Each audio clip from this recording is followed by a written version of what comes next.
Welcome back, Rage Nation. Got myself Pete here. That's not really exciting. We got Senior Dixon. I don't think that's appropriate. And we got Monsieur Leopard. Explorers deserved it. No. Absolutely. I was disgusted. I cannot believe they've done this.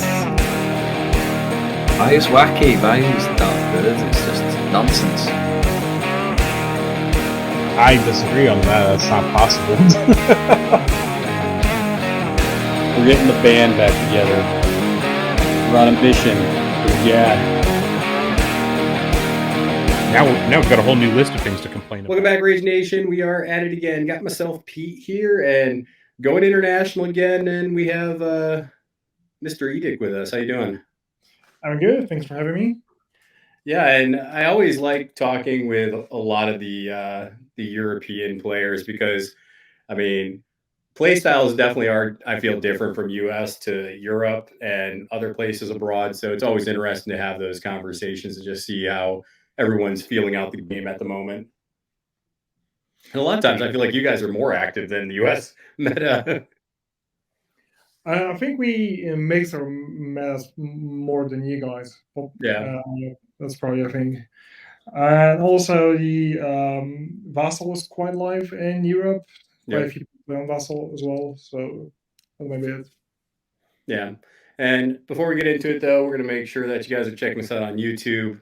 You'll notice that usually within about a week of the episode releasing, if I'm on it, it's usually the same day. The podcast episodes will actually pop up the same day on YouTube. We're doing video recordings as well. So that's just it. A lot of people like YouTube. So we're just using that to get more content out there for people.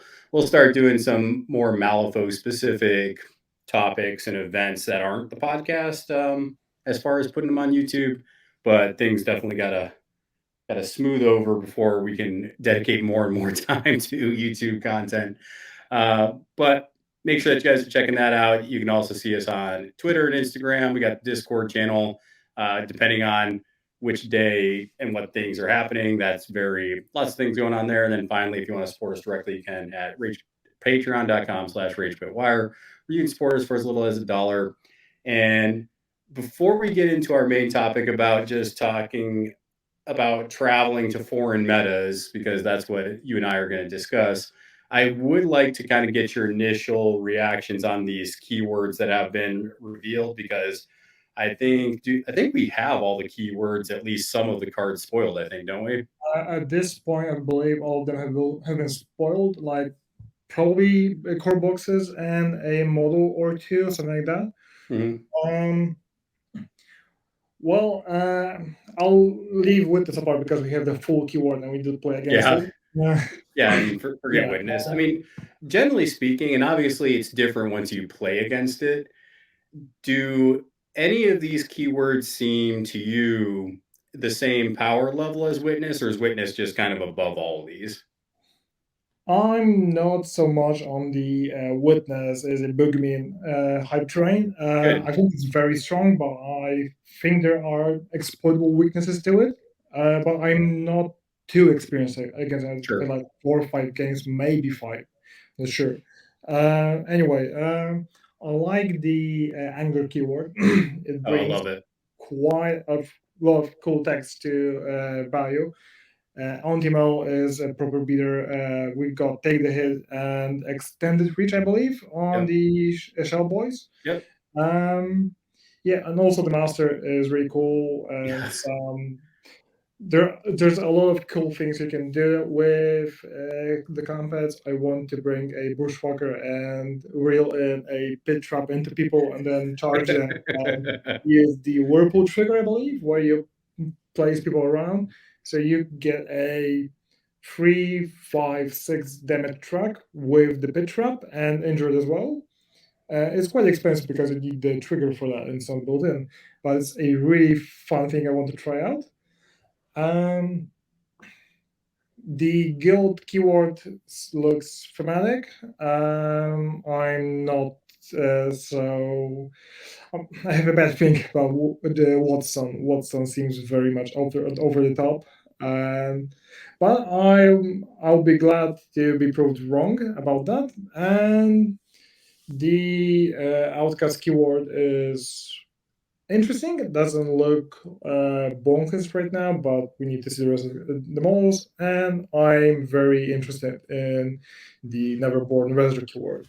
It looks very schemy, Yeah. which I didn't expect from a more or less Nephilimi kind of crew. Yeah, you wouldn't think so. Yeah. Yeah, and when I look at this, granted, some of them I've looked at closer than others, but I think as far as providing something good to the faction that maybe the faction either didn't have or didn't have access to, I do think Bayou probably wins out the most there, just because there's a lot of tech that we haven't had available to Bayou that now we do, like you were saying with the extended reach and the take the hit, we just haven't had that. And then I am a little worried though about Angler because I can see a lot of pools where potentially they become my new Maw drop because I think there's a lot of generalist tendencies that Angler has that Maw also has. I think Maw still hits a lot harder than the Anglers would, but I think there might be more flexibility on the Angler side. But I haven't put them on the table yet, so I just definitely got to test that theory out. Yeah, I think the Angular keyword can be very self-reliant, and like Antimel drops her own tide marker, and she does it at the end of the activation. Yep. She is standing on it, most likely. She is a defense 6 with a built-in positive flip on the defense. Yep. That's really cool. Her gun is very effective. Yeah, I think. Do you think Mel is the new favorite beater of the faction? I would be surprised if it would be otherwise. Yeah, she is so good. The fun little intuition trick you get to do with the bonus action, where you set up your cards and then you go for a shot. That's really cool. Especially that you can do it from your own models. It's not enemy only, so that's really cool. Yeah, and I think since Francois was nerfed, the Bayou specifically has been a little lacking a specific henchman beater. Like we have some good ones. Like you can throw maybe some Alphonse, Lenny. I mean, you can throw some conversations like that. Gracie's always decent. But there hasn't been one where it's been like, yes, this is going to go just smoke a model. Yeah, and she definitely does that. I think a little better than some of the other models. Even like the first mate. The first mate is you have to throw a lot into him to get to the beating potential because you need the Rams to do it, and you need the Rams to get the leap attack. And Mel looks cool. Yeah, the first mate is a scheme runner beer. Yeah, makes sense. He can kill the squisher models. But oh yeah. The squishy models hate seeing him. Yeah, but it takes a lot of resources to make him kill like properly tanky models. Yeah. Yes, I'm really excited about Antimal and hope to see the rest of the keywords soon. Yeah, and I definitely am curious, and hopefully Weird eventually will let us know when this stuff is actually coming out. That way I can prepare my pocketbook to be, emptied. But hopefully, I would hope March would be a cool time to start seeing these come out, but we'll see what they decide to do. I would be surprised if no keywords dropped near Christmas. It seems like a obvious thing to do. Do you like that though? I mean, did you play a lot of War Machine back in the day? Have you played any of that? I did play War Machine for like a year probably, and didn't get much into it. So War Machine had a problem where they would release a book, and it would show you all the new models, but then those new models would be sprinkled throughout the next 2 years, and it wouldn't be like everybody gets one at the same time. I kind of have a problem with these keywords being released like this, where it's like, okay, here's Witness, here's Angler, here's whatever the other ones are, because yes, it lets you kind of build up a tolerance to a keyword at a time and you're not being like overrun by all of them. But if you balance these keywords to all kind of, I wouldn't say counter each other, but like, hey, these are all kind of at a good level and they do different things, but they're competitive. I would like all those competitive things to be at the same time. Whereas now you kind of get Witness, everybody freaks out about it, and then we're going to get Angler, everybody's going to freak out about it. It's like, let's get all the freak out at the same time and just get it done with. Yeah, especially that it's gonna be played on Vassal anyway, because you just need some circles for the models, and it will be quite annoying to be able to play them on PC and not do that on tabletop. So I hope they get released as close to each other as possible. I don't believe if you're going to sprinkle them out, I would hope it would get done. I would hope you release them all in like 6 months. Like, I don't think this is something you want to do throughout a year. Yeah, that's true. Hopefully they could do like a wave of core boxes and a wave or another boxes, something like that. So I would love to be as equally distributed as possible at the same time. But let's see. I was surprised that they released the whole witness keyword at GenCon. Yeah, that was quite surprising. Maybe so maybe it'll be something more along the lines like you said, where it's like, okay, then here's a Christmas sale, here's a new one. Okay, here's a spring sale, here's another 2. But yeah, just try to get them out quick, just because also there's people that are playing the game that are really into it, and the quicker you can get the product that you get them excited about, the sooner they'll buy it, and you get money as a company, and that works out. Well, to be honest, it's only it's 5 keywords left, so even if they would do a keyword a month, more or less like they try to do with Michael Burns, it should be around 6 months. Yeah, I think that's very doable. It just, obviously I'm not working on the back end there, but I would think it would be doable. But I think just letting it hang out there, I don't know if that's great either. But well, hopefully this book gets released before the next one is out. Unlike Malifaux Burns, where the last boxes are supposed to be in December, and we've got the Witness from the next book already.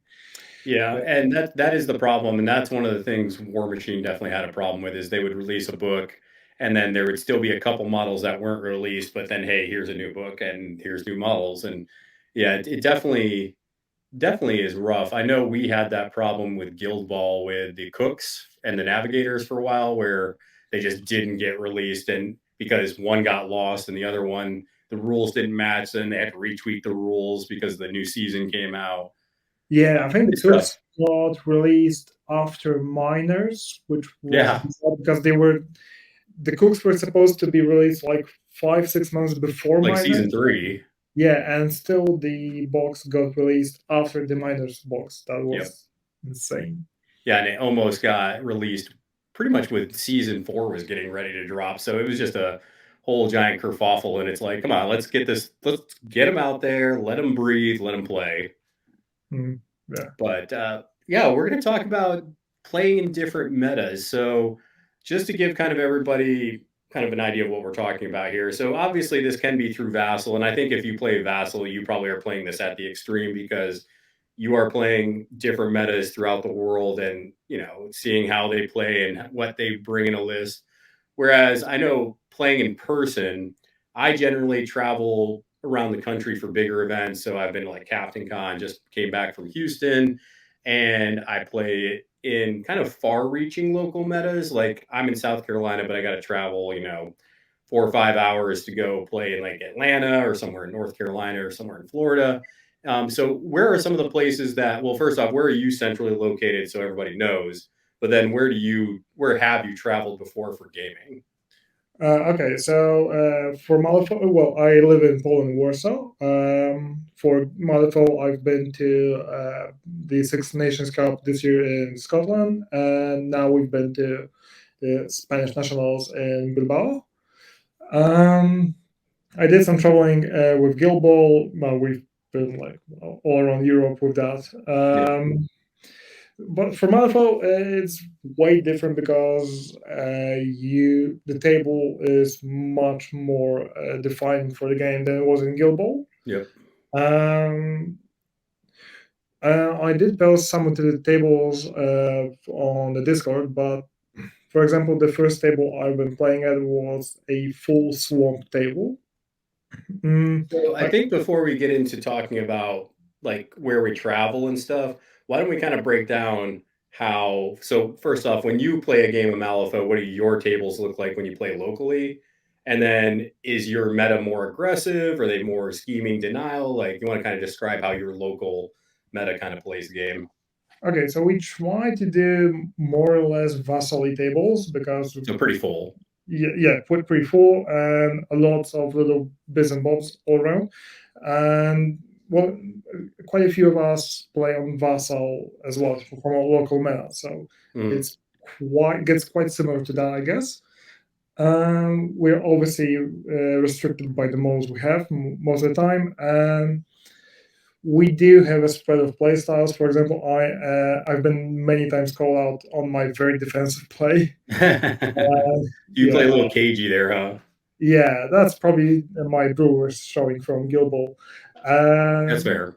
Yeah, and I often don't. I catch myself not going for actions that I know it's not logical to go for them, but otherwise it doesn't work anyway. For Sure. example, Radek, he lives in the UK. He is a very aggressive player. He is not afraid to flip cards, and it often works out for him. And that's a good contrast between him and me. Other than that, I don't think I'm too killy in Malifaux. I like to play a bit more schemy, control-y, and that kind of thing. But we do have some very aggressive players that just go all ham and yeah. Yeah, and I think I noticed that even in your list building, because I noticed that when I think one of the ones I noticed that in was Brewmaster 2. Like I was like, yeah, slam 2 or 3, fermented river monks in there. You're like, sometimes I bring one. And I was like, what? Yeah, it was a idea. I had a few games against Next Kids, and it quickly was obvious that monks simply die against Next Kids, so there's no point in bringing them. But sticking to Brewmaster, I do like my whiskey gammons, and They do get pretty silly once that poison gets going. yeah, getting I did on the tournament I'm going to be talking about. I did a 28-inch turn with one whiskey gammon that was staggered that turn as well.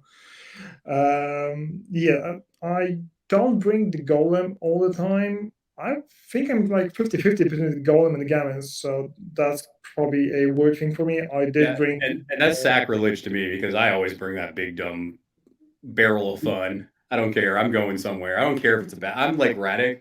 I can have the whiskey golem loaded up, and I'm like, this is probably a bad idea, but let's go. Let's just go.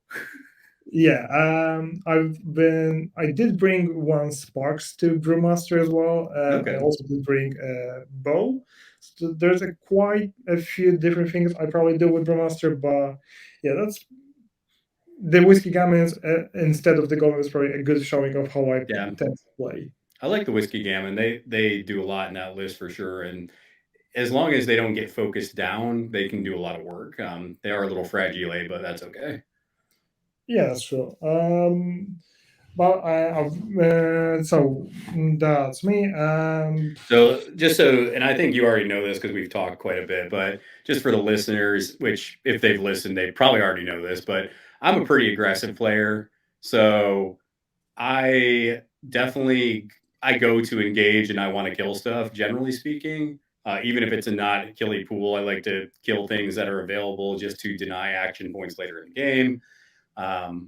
I tend to bring lists that like to fight and can kind of hang out in the fight a bit. I am getting better with the tables as far as the setup because I am trying to put more terrain on the board just because I think that makes the game more interesting. I think when you leave it too opened up, that can really, I don't know, it can cater to some of those, shooty lists, or it can cater to some of those just ridiculous lists that then are unchecked. So I think it makes the game more interesting the more I've put onto the board. And I've been traveling and seeing a lot of cool terrain. So that's also been something that has kind of opened me up more to more terrain. So looking at that and kind of knowing how we play, when you're traveling to some of these foreign events, what are some things that you're keeping in your mind, especially if it's a newer place where you're like, I'm going to play a lot of people I don't know. I got to be prepared for some really maybe crazy things I haven't seen. So, like, what are some of the things you're thinking about when you're going to these tournaments abroad? Okay, so the first thing is that I bring the masters I know very well. So if I That's been meet, my mistake. yeah, so if I end up playing something I've never played before, there's only like half the game that need to be aware of. So that takes a lot of mental load off. Also, well, I'm not sure how it works for you guys in the US, but we did know the polls in advance. So I did. Yeah, we do that too. Yeah. Okay. So I did bring the masters I knew were reasonable in the polls.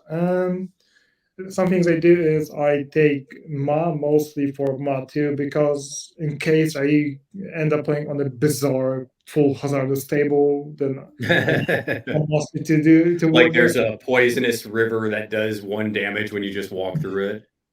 Yeah, there was a table on Vassal once that was basically like seven small lakes of lava all over the table. Well, Ma 2 was the only pick I even thought of for that game. Just to Anyway, make it where you could even, like, play the table normal, just yeah, that's a good point. yeah. Also, I think Zip is always a good pick for a tournament Yep. because you fly with most of your stuff, the table cannot really affect you that much. And he's reasonably good in the current GG. Yep. I think Ophelia is the strongest master in bio, like in a vacuum. So that's why I brought Ophelia, and I took Zoraida mostly for Cover the Path and Next Kids, because I think she's the best pick against Next Kids.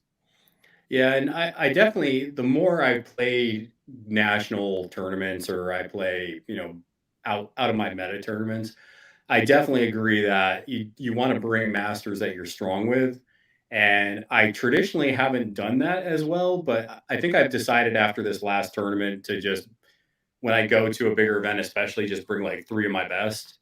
Um, and I think the way that I actually might bring 4, but I don't know. I think it's kind of filtered down to me where I'm like, "You wanna know what?" I mean, I always bring Zip. Zip's just he can get around the board, he provides a lot of problems, he solves a lot of problems, and he's just always solid and mobile, and he can counter a lot of things.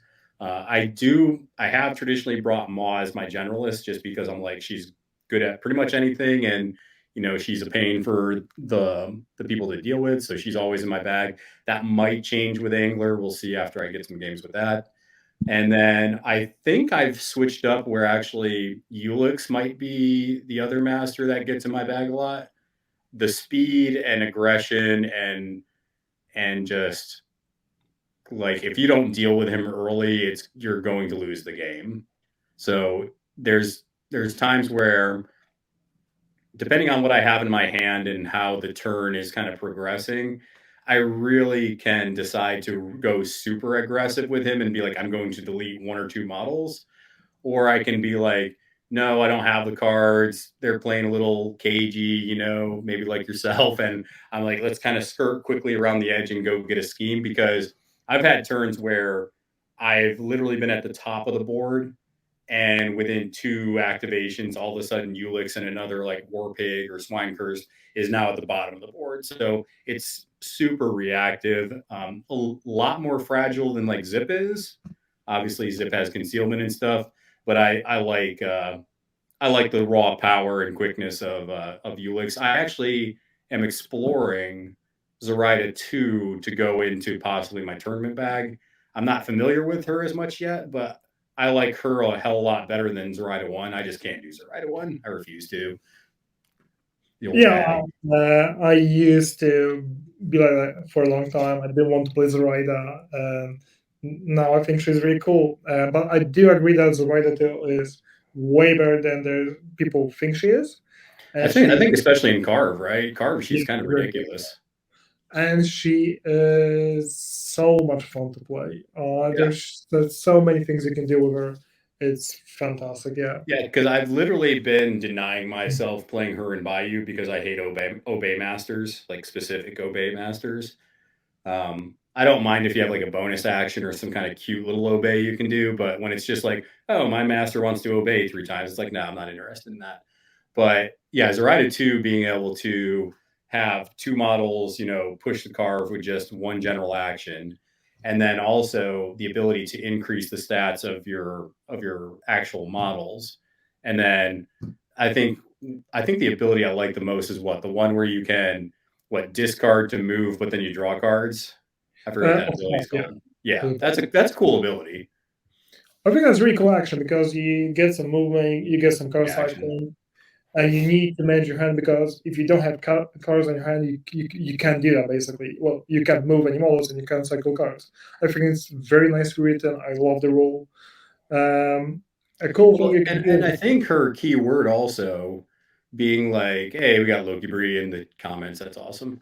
But looking at it with her keyword, I think not only in Carve the Path, but I think the area where you have to kind of sit in areas and you have to kind of control them. I mean, you can't really push bad juju around. You have the walled geist that you can't push around. So you literally have to kind of either delete the models or go somewhere else. So it's going to be interesting to play her because I think she does play different than a lot of Bayou masters. Yeah, I forgot to mention the last master I brought to Spain was Brewmaster. One, because I love Brewmaster, is the master that got me into Malifaux in the first place. But he is also brilliant in cover ups, like absolutely brilliant. Oh yeah, Brewmaster. If you wanted to, and I don't know, some boards I have a problem dropping him.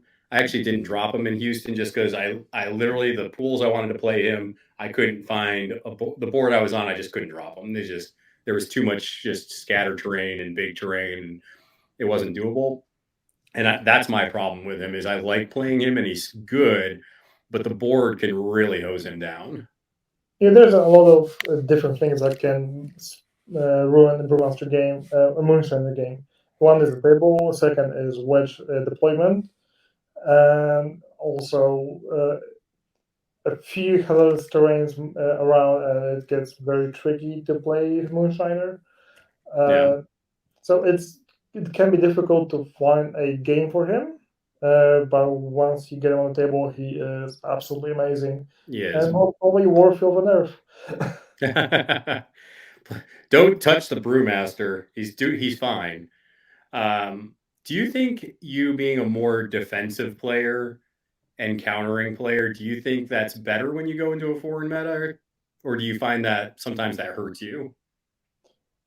Um, to be honest, I'm not sure. I think playing defensive gives you more opportunities during the game because if you go all in, it can be over in turn two. Either way, Yeah, but also it gives me more time to feel out the opponent, how he wants to play the game. Um, yeah, I think it might be a bit helpful. But also, I think Bio doesn't have the tools to play super yeah, aggressively right now. that's fair. Well, Ophelia for sure does, but the tables I've played at didn't allow that anyway. So, Yeah, and I uh, think that's a good point because I am aggressive, so I do like want to go fight. But when I'm playing against either a matchup where it's like kind of rough, or if it's a matchup where I'm not sure of the player and how they're going to play the game, I think I will defensively play aggressive, if that makes sense. Basically, I think the best example of this was in Houston. I played against Nick, and I played Zip, and he was doing 10 Thunders. So of course, he brought you get no triggers upgrades, and he was playing Yoko 2. So that was a pain in the butt because there's that stupid Bill Hinamatsu slingshot that, they can do. So I turn one and beginning of turn two, I played super passive. I just kind of really went up a flank, and there was this huge like height 6 wall that there was like a little causeway that created. So I basically filtered a lot of my models behind that, just to avoid, Fuhatsu and some of the other ranged bullshit. And basically, it forced Nick to overextend Hinamatsu. And turn two, that allowed me to take Zip and take Maris and throw Hinamatsu into a pit trap because I brought a Bushwhacker out of keyword. So I was able to then aggressively go after this model. He feeds in another model. Okay, I'm going to feed, aggressively take care of that one. I ended up losing the game, but it definitely was an interesting back and forth. I think Hinamatsu does have the up in that matchup personally, but 10 Thunders can be a little rough for Bayou, I found. Yeah, that's true. Zip is very. There's, I think they have the most laughable models in the game. So that's the first issue. Yeah. The relentless trigger upgrade is also very scary for Zip. To the point, I would consider probably playing Zip 2 because Zip 1 without his defensive trigger is. Oh yeah, Zip died in that game because I couldn't blast off. Yeah. Yeah, that's true. So I think that, and you probably do this. I think playing defensive is good, especially you're playing somebody who you don't know. You don't know how aggressive they're going to be. You don't know what pieces they're going to use. I've played against a player before where they brought a beater model, and I was like, oh crap, they're going to come right into me. And then they go and scheme with it or something. And I'm just like, I think the biggest example of this I have is I played against McCabe 1, and I was playing, I think I played Maw, and I brought a pretty like beater heavy list for Maw. And I wasn't expecting the player to play McCabe 1 like melee, like I'm going to kill you. And the person totally did. And they put up, the stupid upgrades like, oh, you don't get hard wound and you don't get all this other bullshit that you normally get. You don't get armor. I think it's the sword or whatever the hell it is for McCabe. But yeah, he just like 2 activations killed Gracie because of that. I was so brought aback because I hadn't seen McCabe played like that. Traditionally, I've seen McCabe used as a scheme runner. You got riders going around, you got, hucksters putting shit around. And that was the first time I really saw McCabe used in that aspect. So I think it is good to play defensively, but keeping your eye out for different options on engaging and, possibly taking them all down. Yeah, that's right. I remember my first game against McCabe 2. Yeah. I did play a few games against McCabe 1, and the McCabe 1 player tends to play in keywords mostly. And obviously, it was 10 Thunders as well. So Did McCabe 2 touch you with like a Joragumo or something? No, it was a Explorers McCabe 2, but seeing 3 botanists with upgrades, wow, that was something else. Defense, You're like, were you like, I immediately regret my decisions? Yeah, I remember I did take, it was symbols, and I took Zip 1 to drop my pianos near this symbols of authority to block them out. And suddenly it was obvious that botanists can remove markers quite easily. And they have a 24-inch movement during the turn. And yeah, and I couldn't kill them because they were defense 8 and size 5, so Zip couldn't do anything. Yeah, that So was the traveling to these national events and playing and playing on Vassal, is that where you developed your hatred for Next Kids? It's when we went to the Six Nations Cup, Bobber was our. Because I think you do hate Next Kids. I think Oh yeah, you have. burning passion. Yeah, I did play a lot of games against Next Kids because Bobber was training them before the Six Nations. Gotcha. Nothing like getting tuned up and playing the things you hate. Yeah, but they did help me to develop some kind of idea how to play against them in the end, so that's some bonus. But I always think about Next Kids when going to an event now, and I know I need to bring the right and stuff like that. But yeah, I did play them on Vassal, I think like twice, and it wasn't So what specific problems do you think, like if I'm in a local meta and I'm going to travel and I could possibly come against these next kids, what are some of the problems that you're like, here's why they are pretty rough to play against? Like, just kind of explain just for people who don't maybe know. Um, it takes quite a lot of effort to kill anything, and it's like 12 models, I believe, and all of them are surprisingly tanky, and they are also quite killy because once you get a parasite, you are most likely not going to defend from attacks. So they have a massive volume of attacks. It doesn't matter if it's 2, 3, 4 on a ranged shot, it's going through, and you're getting shot at like 6, 9 times a turn from the masters alone. That's 0 soul stones Yep. in that that's shooting you up to 9 times a turn. And you also have the creeper that's a 2, 3, 4 poison, stat 7 beer. Also the archivist that can ruin models with demises. There's so many models. There's so much stuff you need to handle, and Have you seen the cancerous list where it's like the next kids and McCabe? no, that's mostly because duel masters are not that much of a thing in Europe. Gotcha. What I haven't played against it, but somebody was telling me about it, and they were like, because McCabe has, I think it's -1 or 2 to your stats if you're within like 5 of an upgrade, Yeah. and then the next kids can reduce your stuff by like another Yeah, okay. 2. So it just makes the math like horrible. Yeah. Also, the fact that they get to choose where to reduce your duel after you cheat, that's bullshit. Hope that gets nerfed in the next round. Uh, just need to wait and see. If it work, I hope it works like Chi because it's basically the same thing, but it's a negative instead of Yeah. a positive to the duel. Why is it different? I have no idea.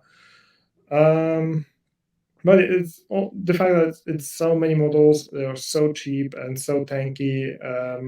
I didn't realize it. I think I was talking to you about it before, but it's the AP efficiency, right? Because you have 3 masters, so I mean that's 9 actions that, like you were saying, you don't even pay for. And Yeah, then the totems are, you have 2 of them and they're pretty decent. And if you don't do anything with them, and not only that, I think the next kids, can't they make their insignificant models like do significant things? They can make them take actions. yeah, they have secret plan. Yeah. Yeah, So that's kind of ridiculous. And then I didn't realize how stupid the botanists were until I played Zip into them, because I was like, "Cool, I can at least attack your size," and they're like, "Well, I'm like size 4." I was like, "Balls!" Like, this is just terrible. I mean, Zip usually is the get around like bullshit kind of guy, and yeah, yeah, they were pretty rough. yeah, that's true. Um, yeah, next quiz was half of the reason I took is right to the event and I didn't play them. I don't think anybody played Next Kids there, and that was surprising to me. So that's the Yeah, thing about and different metas. Loki Brew was also like, yeah, and the roots are also super annoying Oh yeah, yeah, forgot. Yeah, I didn't because forget about those. you can't move them, right? Yeah, also when a botanist eats a corpse marker to heal, he heals 3, 4, 6 health, I believe, because it's 1 to 4. You get +1. Oh, you get +1 from planted roots and cellular reactivation, and when you get a grow token, you heal another 1. So Yeah. with a bonus action, he can heal up to full, basically. So do you like Zoraida too because you can increase stats? Is that why? Uh, I like Zoraida too because it's the skinny part of her. The increase your stats is cool, especially when you activate Zoraida, you cycle some cards, you get a good hand, you build some beer up, you make the opponent activate a really like unimportant model somewhere else, and then you throw your beer into their important models. That's a cool Gotcha. tech. But against next kids, it's Zoraida 1 and obeys to remove their grow tokens. Okay. So do you think, traveling to foreign metas, I mean, we talked about obviously bringing masters you're comfortable with. do you keep in mind while you're looking at the pools and getting ready to travel? Do you try to plan for masters that you think you're going to see? So, like, do you plan for witness and do you plan for next kids when you're getting ready for these events? To be honest, if I know the people at the event, then maybe, but I didn't know basically anyone at the Spanish Nationals. I knew my opponent from Six Nations Cup. He played completely different masters than I thought he would. But I don't. If you know the meta, then you can try and do that. But Yeah. I think it's most important to focus on yourself being comfortable with your models. I think that's step one when Yeah, going and I don't going know on. about you, but when I play again, because I think even if you're good at the game, and even if you are, well practiced and you know a lot of Malifaux, there's still going to be times where your opponent drops a master that you're not familiar with or as familiar with, and in those situations, I find myself going, okay, they just picked a keyword. I picked hopefully one of my keywords that I'm stronger with. I need to bring a good solid list to do the thing that I want to do really well because I'm not sure how to counter that keyword. And I think probably the last time, let's see here, when was the last time I played against a keyword I didn't know as well? I think it was probably the first time I saw McCabe 2. I didn't know him as well. So I'm like, okay, let me just kind of bring some general things that I know I use and can do stuff with. And you end up getting surprised because obviously you don't know the keyword as well. But um, I think as long as you play a solid strategy on your end, you can hopefully counter some of those gotchas. I did play against a brand new keyword for me at the Six Nations Cup. It was against Pandora, Okay. Pandora 2, and that was a massive shock. You're like, oh, I'm on a negative against everything. This is cool. To be honest, I was a game where I killed Serena Bowman turn one and Nice. the Hooded Rider very early on in turn two, and they lost the game massively. It anyway, so that's how much of a shocker I that was. mean, those are two pretty important pieces. That's like 19 stones, and I Yeah. killed them very early on, And losing it's a nothing and at it's a that point. healer and it's a ride with me model that, does what the hooded rider does. So Yeah, anytime you can clear off a rider and their healing piece, I mean, that's a good turn. yeah, exactly. That was a shocker.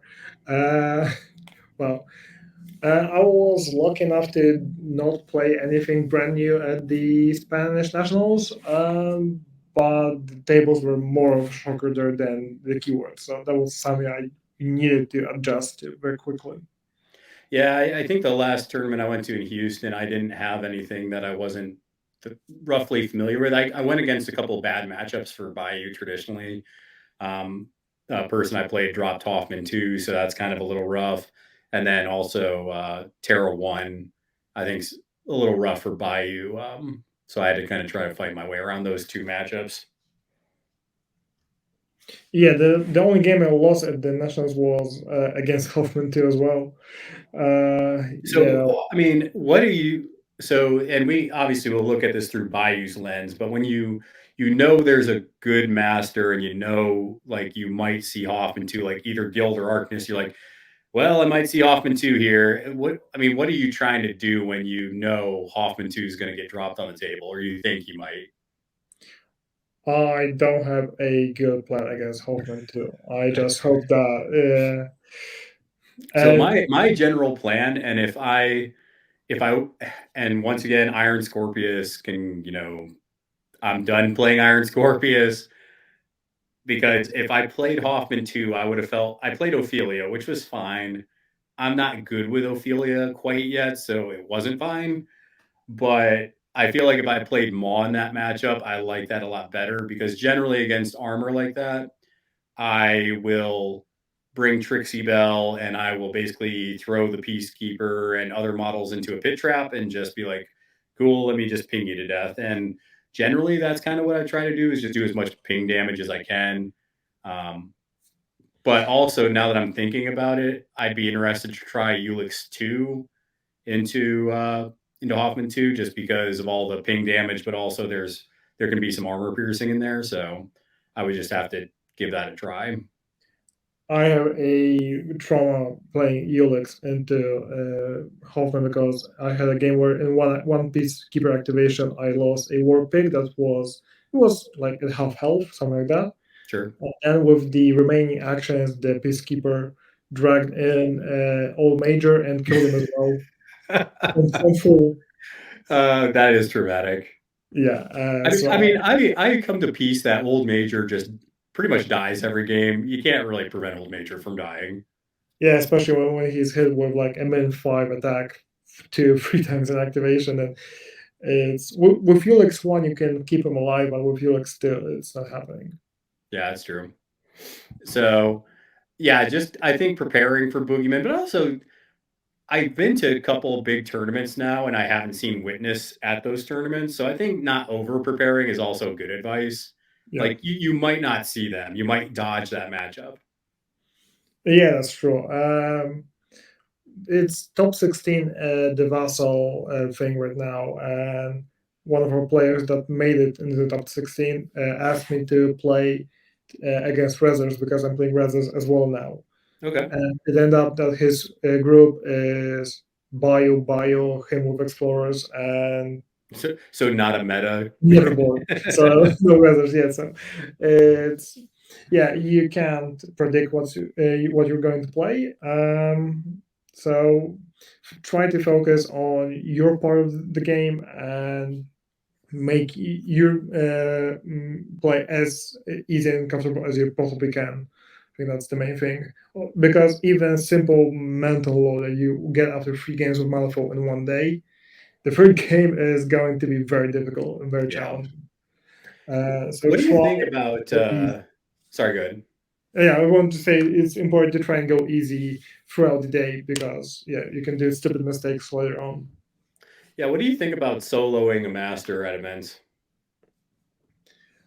I think it can be done if it can be done effectively on a regular basis. I think that master needs to be looked into. I think in some way, I don't like the Malifaux tournament format that you can bring every master you have because it's a bit pay to win, to be honest. It is. Well, someone who has only 2 keywords is at a disadvantage to someone that has all 8 keywords. But in practice, you often will not use like half your keywords at events probably because you probably don't have the time to get comfortable with them. I'm not sure there's a master that in bio, for example, so an event zip is probably the closest to it. I think it's just simply fun to swap it up. So what do you think the answer for that might be then? So if you're looking, because there's a lot of different ways that you can run this, right? So, I mean, we could go to, I don't think going to a single list is the strategy. There's a lot of, I mean, if you play any Warhammer event, it's a single list, right? So you almost have to bring like an overall balance list, and then that's when you start seeing units or models not brought. So I don't think that's it for Malifaux, but I could definitely see being like, hey, you have bring 3 masters, right? And I think that might be more interesting, but then you run into the thing of like, oh, well, then you might not ever see this master brought. So I don't know if you have any ideas that you've thought about that. I think it could be interesting to try let's call it limited format when you have to choose the keywords you want to bring. But on the other hand, I know it will be very difficult to try and convince long-time Malifaux players to change that. I think Malifaux players are just used to it and they don't want to go back. There's pros and cons to it, so it is what it is, basically. I mean, I have played a lot of games, and I think that anytime there's restrictions, and it doesn't mean we have to do it for every Malifaux tournament, but I think anytime you make like restrictions, I think that makes it more interesting because that's where sometimes you can see some dark horse masters come out. Like people were expecting to see these three by you, and they weren't expecting to see Wong, and all of a sudden there's Wong doing Wong things, and it might not turn out well, but that's okay. But it's one of those things where anytime there's restriction in what you can bring, it does it can create a lot of creativity where you can really create some interesting combos and some matchups where, you know, you might see, but that's the problem, right? Then you might see Hoffman every time. It's tough. Yeah, I think you need to think very hard to find a reason not to play Hoffman, especially Arcanist. He is just that good. And Uh, but have you also found I don't have you played as Hoffman or have you only played against him? I I don't want to play as Hoffman. No, that's disgusting. So it's No. not only disgusting, but as a player, so I've probably played a dozen games with Hoffman, just because I had a while there where I was playing Guild, and it's just boring. Like, do you think it's boring? To me, it's like you go up, you shoot stuff, and then you do some robot attacks and you win. I think it might be. We did a small league recently where we swapped factions around, Mhm. and anybody who played Hoffman for the first time just said it's a bit easy mode. I know the stats on Longshanks and Malifaux Russell series doesn't like prove that because his win rate isn't that amazing apparently. But I think that's because he's also predictable. So I think at higher level tables, I think the predictability puts him at risk of losing games.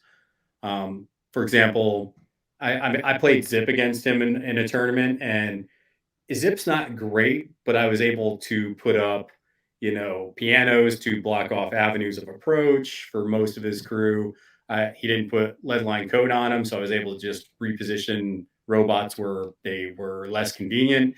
So it is the predictability is good for the player, but I think it's also bad because I can predict what you're going to do more as opposed to a crew like I don't know, freaking some weird crew like Zoraida where you can do some weird. I'm going to obey to do this random thing, and look at you just don't expect. Yeah, I think Hoffman's what you can do against Hoffman to some nice effect is just don't play his game. Try Yeah, to break it up, avoid him. Because when Hoffman needs to go for a walk, bulldoze, and just shoot his laser once, that's not a great master yeah, activation. And I did manage to do that a couple of times, and it can be effective. But it's a game where well, I'm just running away and hoping that I come out on top in the end. I just don't like the design of Augmented right now, especially with the problem is that it's in a faction with two very polarizing upgrades, and Soulstone Cache on Peacekeeper is something that I actually hate. It shouldn't be a thing. The fair. more it, Peacekeeper with Soulstone Cache is more tanky than Mataket too. That's stupid. That's fair. So you said you're playing a little bit of Rezzers now, right? Yeah. So what are you, if you're planning on going to a tournament with them, I mean, what are some Rezzer masters that you're looking at, getting solid reps and getting good at? Um, well, I started Resident because I got my hands on the alternate Molly box. I love Okay. the character. That's great box. Yeah, and later on I got the Puppet Seamus and Puppet Betilar. Okay. Um, right now, Red Chapel is my favorite keyword. It runs very smoothly, and there's a lot of cool stuff you can do with it. I like Jackdaw. Um, it's a bit difficult to run because most of the power budget is very few models, and you need to make their activations really worth it. Um, I'm also want to get better with McMorning, especially McMorning 2. I like Mm, the whole upgrades. I don't like the upgrade mechanics on the figures as an idea, but I like what it does with McMorning. okay. Uh, so I want to get better with that crew and the whole marker cycle thing where you remove a marker, you draw a card, or you put the marker back. That's really cool. So those are my three masters I want to get good with, and right now I'm probably playing Red Chapel and Tormented at a tournament because I'm most experienced with those two. I tell you, I think in Rezzers, Seamus 2 probably needs some more play. Seamus 2 has a lot of. I mean, Seamus 1 is fun because you get to shoot the gun twice, right? But Seamus 2 really has some it's almost like some Guild Ball feel bads where you kidnap a model and that model's probably just dead. Yeah, I did play him against Big Hat. We had a game of Seamus 2 versus They some. like kidnapped Lenny or something. Not even that, but you turn off Biobash. Yeah, it's stupid. Yeah, You turn off everything. yeah, it's pretty silly when you get that off. What's that? I think Alone in the Dark? Is that what that trigger's called? I think so. Yeah, yeah. Yeah. Um, And also, you can't target it. Yeah, do you have to discard something to target the model? you get a negative when you Okay. target Oh, model. that's right. That's right. So you have to spend like a soul stone or have a positive or spend a focus or something just to Yeah, do something. and I think it works on tactical actions as well because you do Yeah. target model, and you cannot use a focus because it's not an opposed duel. Yeah. Yeah. So that's the thing. Like if you're like, oh, I'm gonna try to heal that model, it's like, I mean, you're at a negative, so good luck. Yeah, I really like how the crew works with that though. When you try to move the models near Shamos and you get the free attacks and the things, It gets brutal. it gets brutal, but it does click nicely. That's the thing. And Bet's buff was pretty nice too. Or not Bet, what's the big Madam Sybil? Yeah, She got a nice little buff that actually I think is decent with the second version of Seamus. So that was kind of cool to see. yeah, she is very important in our crew. Yeah, I have better results with Sheamus 1, but I think Sheamus 2 is a great counterattack into some crews, some public crews. Although I did play against Maxine 2 yesterday, and I did kill the emissary start of turn 2. It didn't matter because I lost Sheamus start of turn 3, and it all collapsed very quick. Seamus is the title version of Seamus is superbly important to that crew. So yeah, if you Yeah. lose Seamus turn 3 or earlier, that's not good. Yeah, also in that specific matchup, you get the silly interaction between Alone in the Dark and Eye of the Hurricane, the machinates where you ignore Yeah. enemy auras. Yep. Yeah, it gets really, really weird when you are inside both the auras. Yeah, and definitely I know, and see that's the thing. Like if you go into a meta playing that, I know, especially in a lot of the metas around here in the United States, I know a lot of people won't know what Jameis 2 does. So I think that's kind of more interesting is to play some of the stuff where it's like, well, people don't know what this does, and it's actually pretty good. So you can get some games in, especially in foreign metas. How do you feel when you travel and you play somebody from your home meta? So I got paired with two of the guys I went to Spain with. Yeah, The first game we were allowed to take a draw and not play the game because it was the third game of the day. We yeah, were number one, number two in the rankings at that point. So the organizer said it's not a good idea for us to do that because we're at a disadvantage at that because of that. But if we want to, he's cool with that. But then I played Bartek the next day and I lost against his Hoffman too. It's a bit disappointing where you when you go like half the continent and you play the same people you play yeah, every Thursday. But it's also kind of cool when you're doing good and you end up playing your body like in the later turn rounds because he's also doing great. yep, So it shows that your local meta is rather strong. yeah, yeah, and that's something that's definitely, like you said, it can be good. So when I went to Houston, I traveled by myself. I didn't even know that a guy from Atlanta was also going. Atlanta's kind of close to where I am. So I got there and I was like, holy crap, John's here. And, it was cool because we got to talk and hang out and stuff. And that was all great. But on day 2, we actually got paired up to play. And I ended up winning that game pretty solidly. And I felt bad, for him because obviously he wasn't having a great day of it. So you feel bad in those instances, but then in the other instance, I play against Nick a lot, and I got him on the last round, and we were both kind of jockeying for somewhere between like 3rd and 6th place probably.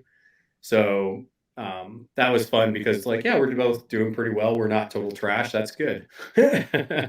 Yeah, that's really nice thing, and that's for sure. Well, if you want to avoid that, try to go to team events because Yeah. yeah. I do hope we get more team events for like international events. I know there's the World Cup, I believe it's called, next year in May in the UK. So we're going there, but it's more than one team per country if they want to. There's still a chance you get to play your local friend, but significantly smaller. Have you ever, and we're kind of, wrapping this thing up, but have you ever seen the, I don't know what to say, man, but looking back at Guild Ball, and I'm trying to find a game to recreate that.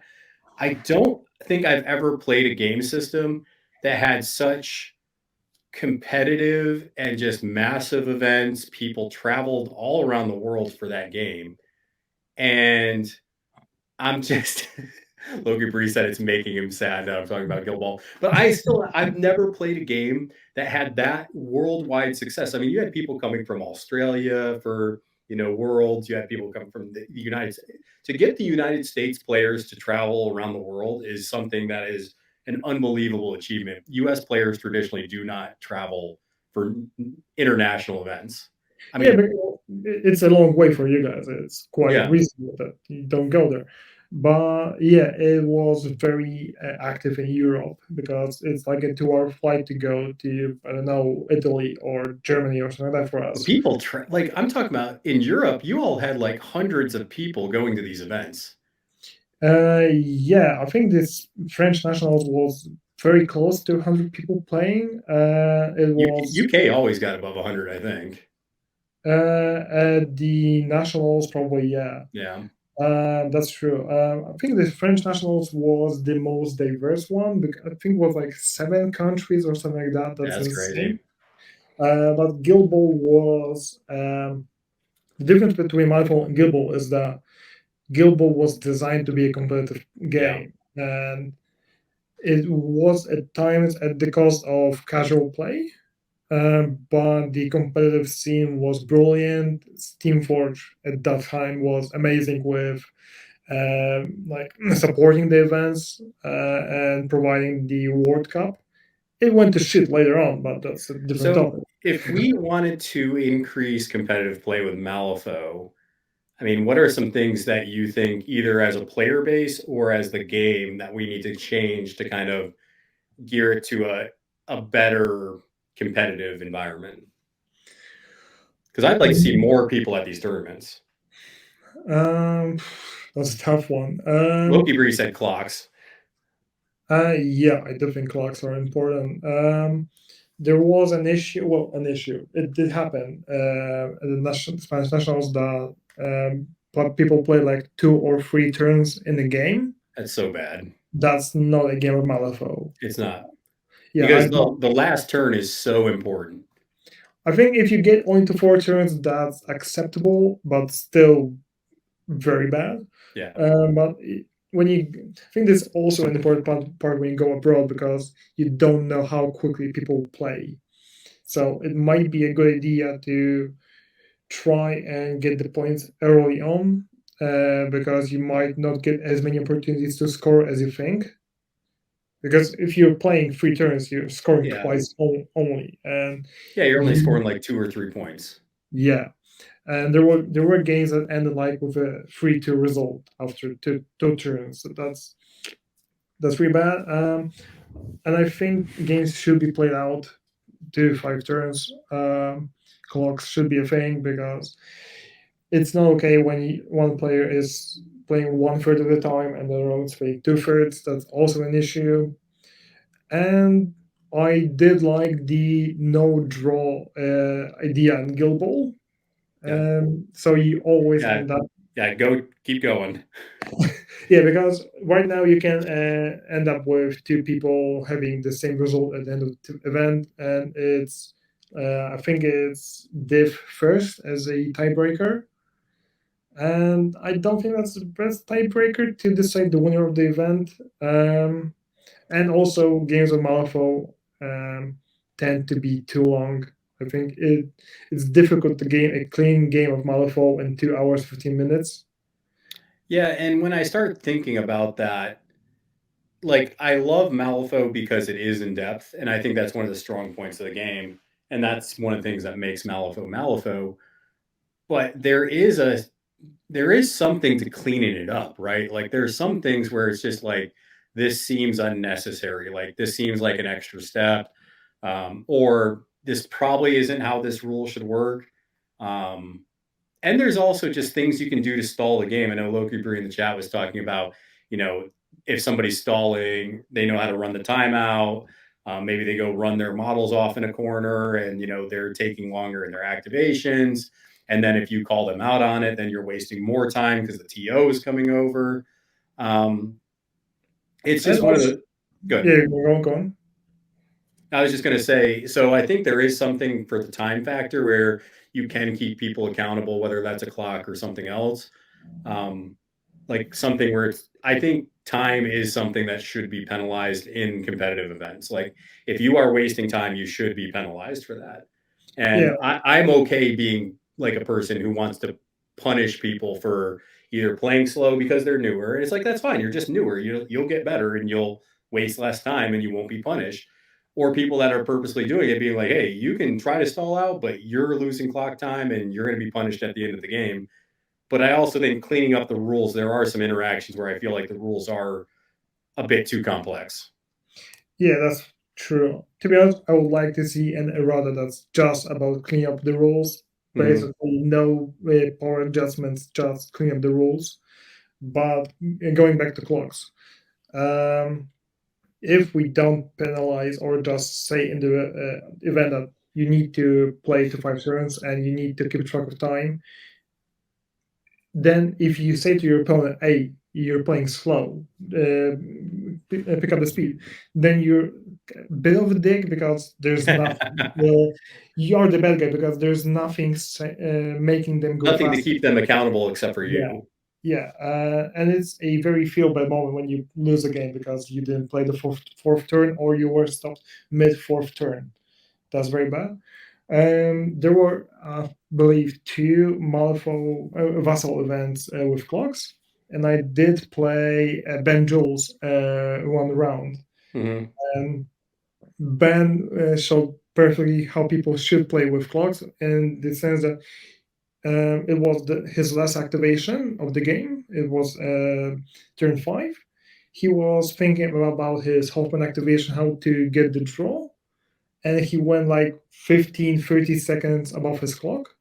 And he said, okay, my clock is off, gone, I'm finished.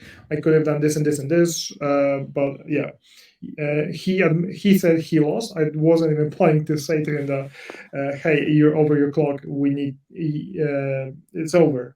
He himself said that he screwed up. And I think most people would have that attitude. It would be better for the game. It would be. I think people just need to admit that they mess up in the game and not try to play a perfect game all the time. Yeah, and you know that's kind of so. And once again, I can speak from games that have had clock because I've played at least 3 other competitive games that have used clock. And you shouldn't feel bad, you know, if you have to hurry up your opponent because you're trying to get your activations in. But I think the clock actually, yes, there's some stress there. And eventually, if you play enough tournaments, you kind of get over that. But I think the clock actually, it provides a lot of excitement. Like when you get to it and you're like, so say I'm the player that didn't use my time wisely. all of a sudden I'm down to, let's say, 5, 8 minutes on my clock, and I'm down. Like that creates some interesting moments where it's like, I need to throw a Hail Mary to win this game. Like I need to, in order to win this game when I'm out of time, I need to kill that model and do this. And I know Loki Bree doesn't like to talk about Guild Ball, but that would create like how many insane scoring runs did you have to do when you realized you were almost out of time? Like, I have to go for a score, otherwise I'm losing the game. Yeah, did play a game at the Hungarian Nationals where we it was quite a massive stall in our game. I scored the goal, the opponent wanted to wait me out, and we did a full turn, 12 activations in 2 minutes because none of us wanted to go first. Yeah, it was like 2 minutes only hitting the clock. I think that was very interesting because we just had to do something. We couldn't just wait Yeah. on the clock. Something had to be done. But also, I think when you play with the clock, you just play faster because you feel the pressure of the clock, and it makes you make your decisions faster. And I think that's No, a good thing because it's just more interesting. It doesn't it get is. boring when nothing happens for five Well, minutes. and after a while, you realize, and Loki Bree said this in the chat, where you don't make the best decision or the perfect decision, but at least you're making a decision, right? Yeah. Like you flip the clock back to me, and you're like, okay, I'm going to attack, flip it back, and I'm like, do I want to do this? Do I want to do that? Do I want to spend a stone? Do I want to read these cards? After you realize how much time you're wasting just thinking about stuff, you're like, next time you get in that situation, you'll just hit it back and be like, nope, good, go and do your attack. Yeah, when I'm playing with clocks on Vassal, what you need to be reasonable with the clock to also Yeah, to be clear because if you say okay, so I'm attacking your model, I'm using focus, and you're switching the clock to the opponent and not saying anything, waiting for him to say if he's yeah, using stone, that's a dick move. Don't be like it that. is. And I would say that, and that definitely is a situation. I usually only flip it back to them in that situation if they start asking a couple of questions or they want to read a card. Then I'll be like, okay, I'm flipping it back to you. Yeah, like if the opponent is taking a while to make a decision, give him the clock. I think it's Like it's not. I think, and not to cut you off there, Edek, but I think that's the problem people have with clocks is they want a perfect like scenario where for each second when you would flip the clock, and it's like there's actually a lot of courtesy and like Loki Bree said, etiquette to it, where you just are like, okay, you're taking a little time here, I'm putting it on you, and then they're like, okay, I'm done, put it back, and there's just some etiquette and back and forth to play a game in a timely manner. Yeah, I think it's even Ben, who I mentioned before. He said that he grew to like the clock because he didn't feel guilty thinking about Mhm. a play longer Yeah. because yeah, I think that's just better for everyone once you get through the whole idea of the clock. That's 'Cause I've not sat that there in a basic. tournament before, somebody trying to decide what they're activating for 10 minutes, and I'm just sitting here like, "Do something. Just do Yeah, anything." yeah, exactly. Yeah. But if you have a clock and you wanna waste your 10 minutes thinking, go ahead. Yeah, it's just smoother and better for everyone. Actually, in a tournament, when you see somebody go in the tank for 10 minutes, you're just kinda like, "I'm okay with this." I mean, this is putting me in a better, situation for the clock. Like, take as much time as you want. You can go take a piss if you want. Yeah. Quick, that's a good question. In a tournament, if you have clocks, if you have to take a piss, you're like, okay, I'm gonna let my clock run because I'm going to take a piss. Well, I think it depends. I did. I think it's good managed to. I think it's the right thing to do. But if there is some additional time apart from the game time, like the game Sure. is supposed to be 2 hours, 50 minutes, and there's like 15-minute break. Okay, we go to take a piss. It's okay, but just be reasonable. If you need a moment, switch to your time and just let it go. Yeah. Well, cool. So we reminisced. We talked about clocks. We talked about how to, travel to these events. Was there anything else you wanted to share, Edek, about traveling to foreign metas, or anything else you want to share about just competitive play in general? Just one reason why I didn't take Ulix to the Spanish nationals because his models are big and take a lot of space, and you need to pack into a suitcase for the flight. So True. And his keyword is huge. yeah, so make choose your models wisely. Yeah, and that's actually a great point, because you do have to think of the likelihood you're going to want to play, that keyword. Obviously, I'm liking it more, so I'll probably start bringing it more. But yeah, there are some keywords where it's just like, I'm probably not playing this, and if I'm thinking about it, I probably shouldn't play it. So let's just leave it out of the bag. Yeah, exactly. Yeah. Also, pro tip: carry on your models. Don't check your models. Yeah. We've had people lose their models in transit before. I remember when we went to Spain. Now we saw we had a small plane from Warsaw to Munich because it was we had a transit there, and we saw the guy taking all the luggages, lifting them and dropping on Oh the. yeah. He took the extra effort to pick up the suitcases higher to drop them. Yeah, that was terrible. Yeah, if you do check it also, I wouldn't recommend the magnet trays because that would create a nightmare. It's like a Bayou Bash in your bag, just models just dying everywhere. Um, Foam is better for traveling, I feel, just because that way things aren't jostling as much and flipping over and colliding into each other. Um, Yeah, that's true. Yeah, but I think the best advice when going to a foreign mail is to pick the keywords you're comfortable with yep. and don't take extra stuff. There's basically no point. It's just more stuff to drag around. Yeah, there's really no point. Yeah, when you go, especially you get to rounds like 3, 4, and 5, if you're going to a 2-day event. You want to play your best stuff. You want to play, when I was playing Guild, I was playing against a really good player. I knew I had to drop my best masters. When I play Bayou, I'm like, okay, I can't dick around and play Somer here. I need to play my best master. You know what I'm saying? Yeah. Like, you're going to play good players. Yeah, I think there was a podcast where you did take Sommer against a good player because you just wanted to play Sommer. I did. It was bad. I got Raffle Stomp, Maxine, and Jedza too. It was rough. Yeah, but I did the same against Bartek and his Hoffman. I just wanted to play Mataka, and it was the last game she was viable in, and it also didn't work out.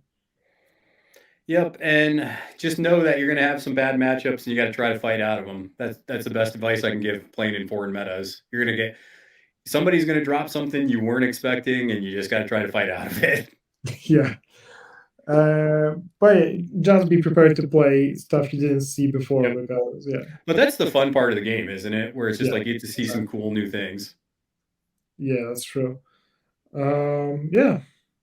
Well, cool. Well, Edek, I appreciate you coming on. Definitely always fun talking with you and reminiscing of the good old times. And Loki Bree says thanks too. So glad we're getting people in the chat. There's actually, for the patrons, this is kind of funny. I think there's a 5-person cap for the chat when we do these live streams. We haven't been to a point yet where the patrons are fighting over spots, but just know that if more and more people join the live chat, you better get in there quick because I think there's only 5 seats. All right, but with that being said, make sure that you guys are flipping cards, flipping tables, and we'll talk to y'all next time. Welcome back, Rage Nation. Got myself Pete here. That's not really exciting. You got Senior Dixon. I don't think that's appropriate. And you got Monsieur Leopard. Explorers deserved it. No. Absolutely. I was disgusted. I cannot believe they've done this. It's wacky, Bayou's not good, it's just nonsense. I disagree on that. That's not possible. We're getting the band back together. We're on a mission. Yeah. Now we've got a whole new list of things to complain about.